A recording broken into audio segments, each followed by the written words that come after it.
बड़ी खबर उत्तर प्रदेश के बलिया जिले से, जहां समाजवादी पार्टी के राष्ट्रीय अध्यक्ष अखिलेश यादव बलिया जिले के इंदरपुर पहुंचे, जहां उन्होंने कार्यक्रम में भाग लेने के साथ साथ राजनीतिक मुद्दों पर भी खुलकर बयान दिया। सपा कार्यालय के सामने लगे विवादित पोस्टर को लेकर उठे विवाद पर अखिलेश यादव ने स्पष्ट किया कि वह पोस्टर लोहिया वाहिनी के एक सामान्य कार्यकर्ता द्वारा लगाया गया था, जिसकी मंशा वैसी नहीं थी जैसा कि भाजपा प्रचारित कर रही है। अखिलेश यादव ने कहा कि राजनीति में हम जोखिम उठाने आए हैं, न कि दूसरों की तरह केवल आरोप लगाने। पोस्टर लगाने वाले लालचंद गौतम लोहिया वाहिनी के जिलाध्यक्ष हैं। उनसे गलती हुई, उन्हें समझाया जाएगा और भविष्य में किसी नेता या महापुरुष की तस्वीर को लेकर इस तरह की गलती नहीं दोहराई जाएगी, वह मान भी जाएंगे। बड़ा सवाल चल रहा है जिसमें भारतीय जनता पार्टी के लोग सड़कों पे दिखाई दे रहे हैं। ये भाजपा के लोग कम आते हैं सड़क पर, लेकिन इधर हम लोग देख रहे हैं बहुत सड़क पे। ये पावर है, ये ताकत है हमारे, जिनको हम सब लोग भगवान मानते हैं। जो गांव गरीब, शोषित, वंचित, पीड़ित, जो अधिकार के लिए लड़ रहे हैं, जो आजादी के बाद जिन्होंने हमें सम्मान से जीना सिखाया, बाबा साहब भीमराव अम्बेडकर जी, उनकी ताकत है, उन्हीं का संविधान, जिसकी वजह से आज भारतीय जनता पार्टी के लोग भी सड़क पर हैं। मैं अपने कार्यकर्ता की तरफ से, क्योंकि वो कार्यकर्ता बहुत सामान्य कार्यकर्ता है, जिस कार्यकर्ता ने वो तस्वीर बनाई, शायद उसकी वो भावना नहीं रही होगी जिस भावना को लेकर के ये कूद रहे हैं भारतीय जनता पार्टी के लोग। ये वही लोग हैं जिन्होंने लोकसभा में उनके नेता ने, या उनकी जो विचारधारा है, आज क्या कह रही है उनकी विचारधारा कि हमारा खाना पीना, शमशान, फलाना ठिकाना सब एक हो। जिन्होंने आदमी आदमी को नफरत से देखा, आदमी आदमी के बीच में भेदभाव किया। हम अपने कार्यकर्ता लालचंद गौतम, जो दुखी पीड़ित, और उसको भारतीय जनता पार्टी के लोगों ने पीटा, झूठे मुकदमे लगाए, केवल मामूली इसलिए कि उसने कुछ पोस्ट कर दिया। आज भी अगर कोई सच्चा कुछ पोस्ट कर दे तो पुलिस दरवाजा खटखटा देगी घर आकर। उस लालचंद गौतम ने केवल अभी लालचंद, हमारा जो लालचंद गौतम कार्यकर्ता है, लोहिया वाहिनी का अध्यक्ष, जो तस्वीर उसने बनाई या बनवाई, जिससे लोगों को तकलीफ हो रही है, और सबसे ज्यादा भारतीय जनता पार्टी के लोगों को तकलीफ हो रही है। इन्हें तकलीफ इसलिए हो रही है कि अभी कुछ दिन पहले ये टायर फेंक रहे थे, और किसकी जान लेना चाहते थे? रामजय सुमन जी की। वो नंगी तलवारें हमने, आपने सबने देखी। वो नंगी तलवारें सड़कों पे क्यों निकली थी? वो इसलिए निकली थी कि रामजय सुमन जी का वो न जाने क्या संकल्प लेकर के निकले थे।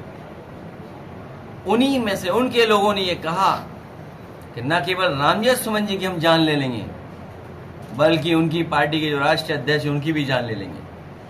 मैं उन्हीं लोगों को कहना चाहता हूं कि जब राजनीति हम लोग करने आए तो जोखिम उठाने के लिए आए। अगर इन चीजों से डरे होते तो शायद राजनीति न कर रहे होते। वो चुनौती हमें नहीं दे रहे हैं, रामजय सुमन जी को नहीं दे रहे हैं, वो प्रदेश की कानून व्यवस्था को चैलेंज कर रहे हैं, चुनौती दे रहे हैं, कानून व्यवस्था को चुनौती दे रहे हैं, इनके जीरो टॉलरेंस को चुनौती दे रहे हैं, इस देश के संविधान को चुनौती दे रहे हैं।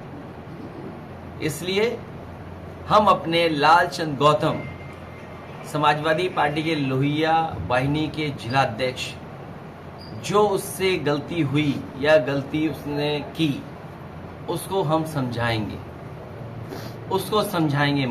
समझाएंगे कि भविष्य में किसी भी नेता के साथ या किसी भी महापुरुष के साथ इस तरह की तस्वीर किसी भी नेता की नहीं बनाए। हम तो समझा देंगे, वो मान भी जाएगा। क्या भारतीय जनता पार्टी के अपने नेताओं को समझाएंगे, जिन्होंने सदन में क्या स्टेटमेंट दिया कि वो भगवान तो नहीं है, इतने में तो भगवान मिल जाते। हम अपने कार्यकर्ता को तो समझा देंगे, लेकिन क्या बीजेपी के लोग अपने नेता को समझा पाएंगे? और फिर बीजेपी के लोग दूसरों के जाने के बाद, घर में आने के बाद गंगा जल से स्नान कराते हैं। ये मुद्दा भटकाने की कोशिश है। और कौन सा मुद्दा? पहलगांव का। सवाल ये नहीं है कौन किसके घर जा रहा नहीं जा रहा, पूरा देश दुनिया देख रही है कि आखिरकार वो आतंकवादी हमारे घर कैसे आ गए, और जो हमारे टूरिस्ट शहीद हुए हैं उनके परिवार की मदद क्यों नहीं सरकार कर रही है। फिर मैं दोहराता हूं बलिया से कि उनके परिवार की मदद 10 करोड़ से की जाए, सरकारी नौकरी दी जाए, शहीद का सम्मान मिले। और पहलगांव में जो हुआ है कोई कल्पना नहीं कर सकता था। आपके जो सिक्योरिटी लैब्स है, आपके जो इंटेलिजेंस फेलियर है, जो आप गाना गाते थे इंटरनल सिक्योरिटी का या बॉर्डर सिक्योरिटी का, जो समय समय पर आप दुनिया के न केवल अर्थव्यवस्था के सबसे बड़े ताकतवर देश बनना चाहते थे बल्कि विश्व गुरु या डंका बजने की बात करते थे या अमृत काल की बात करते थे, वो आतंकवादी घर कैसे आ गए और घर में आकर के हमारे टूरिस्टों की, निर्दोषों की जान लेकर के वापस चले गए। आखिरकार जम्मू कश्मीर में प्रोत्साहन कौन कर रहा था कि आइए और जाइए, घूम के आइए। उनके परिवार के सदस्यों के हम लोगों ने स्टेटमेंट सुने, इंटरव्यू देखे। हाल ही में बीबीसी में इंटरव्यू देखा मैंने, जो कानपुर की घटना है।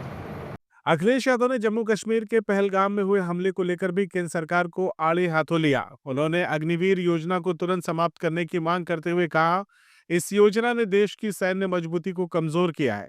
सरकार को चाहिए कि वह नियमित भर्ती की प्रक्रिया शुरू करे और देश की सेना को मजबूत बनाए। रूस यूक्रेन युद्ध में लाखों लोग जवान अखिलेश ने कहा कि अखिलेश ने कहा कि रूस यूक्रेन युद्ध में लाखों लोग जान गंवा चुके हैं। ऐसे में भारत को पाकिस्तान को सबक सिखाने से पहले ठोस तैयारी करनी चाहिए। उन्होंने चीन और पाकिस्तान के संभावित गठजोड़ की आशंका भी जताई और कहा कि आज जब भारत में इकोनॉमिक कॉरिडोर बन रहा है, अगर युद्ध हुआ तो चीन पाकिस्तान के साथ खड़ा हो सकता है। युद्ध सिर्फ हथियार से नहीं, दूरगामी रणनीति और तैयारी से भी जीते जाते हैं।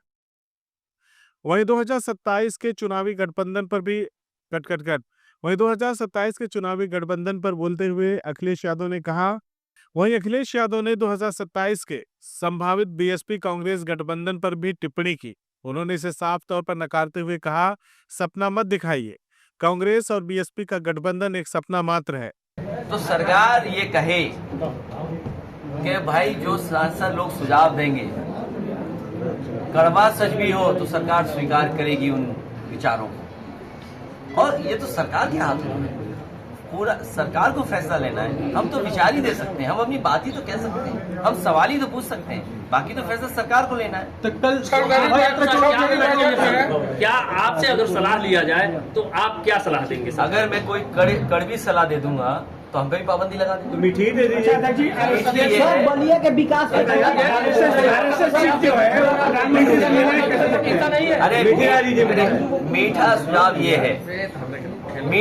ये है कि अग्निवीर व्यवस्था तुरंत खत्म कर दी जाए। सबसे पहला अच्छा सुझाव ये हमारा होगा, क्योंकि सरकार ये कहेगी और सरकार पे ये पक्ष होगा कि जहां पर पहलगांव में फौज थी उस फौज को इन्होंने लेह लद्दाख की तरफ ले गए, जिसकी वजह से फौज की कमी हो गई वहां। एक बहस ये भी छिड़ी हुई कि फौज कम है हमारे पास, तो फौज की कमी किसने की पैदा?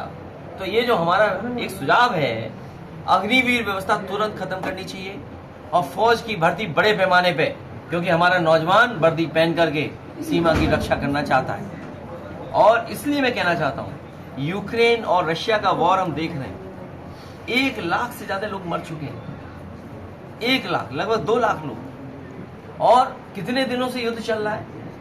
तो अगर आप पाकिस्तान को सबक सिखाना चाहते हैं, उसे ठोस कदम दे करके कुछ सिखाना चाहते हैं, तो ये याद रखिएगा इस बात को, चाहे अदरवाइज लें चाहे जैसे लें आप, क्योंकि जो एक वहां इकोनॉमिक कॉरिडोर बन रहा है, क्या चीन पाकिस्तान के साथ नहीं खड़ा हो जाएगा?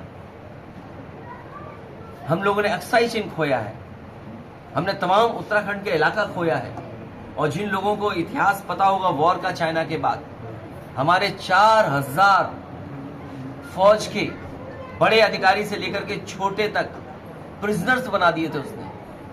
तो इसलिए जो वॉर होता है, वॉर हमेशा अलग अलग चीजें पैदा करता है, बिना तैयारी के कोई चीज नहीं करनी चाहिए। इसलिए जो सुझाव हमें देने थे, हमने अपनी पार्टी की तरफ से जो सरकार ने ऑल पार्टी मीटिंग बुलाई थी उसमें दे दिया, लेकिन क्योंकि हमारे पत्रकार साथी ने कहा कि आप क्या सुझाव दे सकते हैं, तो मेरा एक ही सुझाव है, क्योंकि जब युद्ध होता है तो कितने दिन चलेगा ये कोई नहीं जानता। सर जिन सैनिकों पर मुकदमा इसलिए मैं कह रहा हूँ कि अग्निवीर व्यवस्था खत्म हो जाए, क्योंकि हमारे बागी बलिया के तमाम नौजवान, मुझे वो नौजवान याद हैं जब मैं मुख्यमंत्री था, पुरानी कहानी है कि मैंने अखबार में पढ़ा था, वो आप जानते होंगे, मैं कई बार कहा हूँ, मन से भी कहा मैंने देखा एक दिन कि अखबारों में न्यूज़ निकल रही है कि मगरमच्छ गांव की तालाब में आ गया है और फॉरेस्ट की टीम उस मगरमच्छ को नहीं पकड़ पा रही है। कुछ दिनों बाद देखा मैंने कि एक अखबार में तस्वीर छपी कि बलिया के ही वो नौजवान 4-5 अपने कंधे पे उस मगरमच्छ को लेके जा रहे थे। जब मैंने वो तस्वीर देखी तो यकीन करिए मैंने उसको बुलाया और मैंने सभी नौजवानों को 1-1 लाख रुपए देकर के उनका सम्मान किया, उनकी बहादुरी को सलाम किया। तो मैं ये बात इसलिए कहना चाहता हूँ कि अग्निवीर व्यवस्था खत्म हो, ये गाजीपुर के नौजवान, यहाँ के नौजवान, और क्यों बंद की, ये मैं उसको अदरवाइज मत लीजिएगा जो बात मैं अब कहने जा रहा हूँ। जो पिछड़े हैं, दलित हैं, जो पिछड़े हैं, दलित हैं, ये बड़े पैमाने में भर्ती में चले जाते हैं। मैं भेदभाव नहीं कर रहा हूँ, लेकिन ये बड़े पैमाने में होते थे। इन्होंने स्टडी कराई कि आर्थिक और सामाजिक रूप से उनका सम्मान बढ़ रहा है गाँव में, तो इस सम्मान को कैसे काटा जाए, तो उनका फौजी वैसी कर दो, टेम्परेरी फौज कर दो। प्रधानमंत्री से मिलने गए कांग्रेस मिलने क्या है, उन्हीं की विंग है यार, मिलने की बात है। सर्वदलीय बैठक में आप लोगों ने सरकार के साथ खड़े होने का ऐलान किया, लेकिन आज देखा जा रहा है कि तमाम विपक्षी और खासतौर पर कांग्रेस के नेता केंद्र सरकार को हम लगातार निशाना बना रहे हैं। मोदी जी की जिस तरह से तस्वीर सामने आई है कांग्रेस के लोगों की, इससे कैसे देखते हैं? देश में जिस तरह से राजनीति हो रही है, इसको कितना दुखद मानते हैं? देखिए, ये समय ऐसा है कि जैसे मैंने अपना क्या कहा, एक हमारा बहुत ही सामान्य गरीब कार्यकर्ता, अगर आप उसके बारे में आप पत्रकार साथियों से संपर्क करिएगा, उस जो पत्रकार हमारा था, जो साथी ने जिसने तस्वीर बना दी, बहुत गरीब और सामान्य, क्या इमोशन उसके अंदर रहा होगा मुझे नहीं पता। अगर वो हमसे पूछ के बनाए, पार्टी से पूछ के बनाए, कि समझदार व्यक्ति से पूछ के बनाता तो शायद वो तस्वीर नहीं बनती। लेकिन वो एक गांव का, क्योंकि सरकार से वो पीड़ित है, बीजेपी के खिलाफ उसने एक पोस्ट लिख दिया, वो तो झूठे मुकदमे हो गए। वो दलित नौजवान है, उस पर झूठे मुकदमे लग गए। हम लोगों ने उसे बचाया, हमारी पार्टी के लोगों ने उसके साथ मदद की, तो उसका भाव ये पैदा हो गया, उसे तस्वीर बना दी। बीजेपी वाले सब एसी से निकल करके सब धरने पर बैठ गए। CIB इंडिया न्यूज की सभी खबरों को देखने के लिए लाल रंग की बटन को दबाकर चैनल को सब्सक्राइब जरूर करें, घंटी जरूर दबाएं ताकि हमारी सभी खबरों के नोटिफिकेशंस आप तक पहुंचते रहें।